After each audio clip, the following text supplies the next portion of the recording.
For Pillar 5, we will be talking about the essential content instructional materials in a blended learning classroom. Now, the materials are instructional materials for students that are aligned to their appropriate grade level and standards.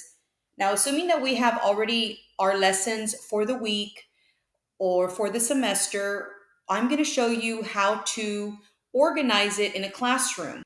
Now, organization in the classroom allows for students to work with their own instructional level. So it's very important that we stick with some sort of organization. Many things will be going on in a blended learning classroom at the same time.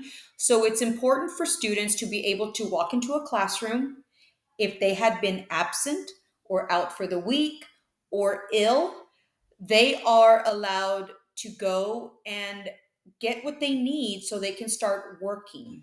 So the first thing I'm going to show you is what's called our work wall. Some of us might already have a work wall. This is where I put the students' work for the week. And this is where we put the extra copy of papers that we may or may not need. Now, most of these have either they have a worksheet, an activity, they have a foldable, or their notes for their journal. Now, a closer look as to what this looks like, it's very simple. It's just a folder. It has a day on it and it has their paperwork inside. I don't put any dates on it because in the classroom, students are aware that the only thing they will find on their work wall is their notes, activity sheets, or their foldables just for that week. Now, the next thing we have is our class files. In our class files, after the week is over, this is where we file our work after week 1. And I can have an entire semester of files. Sometimes students are coming in from other school districts, other junior highs within Weslaco. So they're able to catch up if they have fallen a little bit behind. This is also great for some of our migrant students that are coming in late in the year. It allows them to kind of start where they left off. This is what our class files look like. All we have is we have them on hanging folders. I have them with the day and the date. The day and the date correlate with their Google Classroom assignment. So let's take a closer look. Here you can see the dates and it says number 1. I have recordings for students every single day. As long as we are learning a new concept or reviewing, they get a recording. So that way, if students are out, they can catch up using the recording, using the foldables, or using the notes from their activity sheets that I have prepared for them.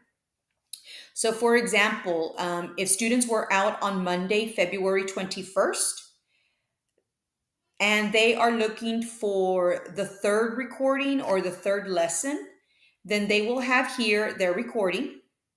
Here they have the worksheets and what their worksheets look like. So when they come up to their filing system that is within the classroom, they are able to see exactly what they're missing. Here's another example. We have here February 18th. Number 1 means recording number 1. Sometimes I do break up my recording into 1, 2, or 3 parts. And here we have February 18th, number 1 recorded lesson. And here is their recording. And then it shows them their notes. So whatever they find in their files, they can find notes. They can find activity sheets, and they can also find their recorded lesson. So this is how we organize our class where students can just come in and see that. Now, all their notes and their activities and their foldables go in a journal. The next thing we have in the classroom is a learning journal. This is where they have all their notes, their activity sheets, and their foldables, and they have to organize it in a way to where they can come back to use it for an assignment, they can use it for homework, and they can also use it on weekly quizzes. So let's take a look at what a learning journal might look like. So here's a learning journal. As you can see, it gets very thick. If they complete all their activities and their assignments, their journal will be very thick. An example of what they might have, we have our data tracker where we track all our assessments here, and then we have three lines on our assessments. We have our approaches standard, we have our meet standard, and we have our master standard. So students are always aware on how close they're getting to their goal. And then we have a table of contents that has the date, they have the name of the activity, and they have the page number. Now, the name of that activity and the date correlates with their classroom files. Here's an example of what we have inside of our journal. We might have a foldable, we may have notes. And here's another, this is some more notes, and these are just foldables that we use and we do in class together.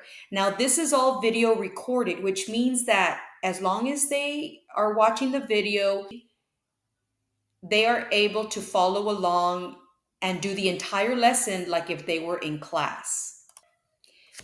Now we'll be able to see some student interviews on how instructional materials and organization in the classroom has helped them.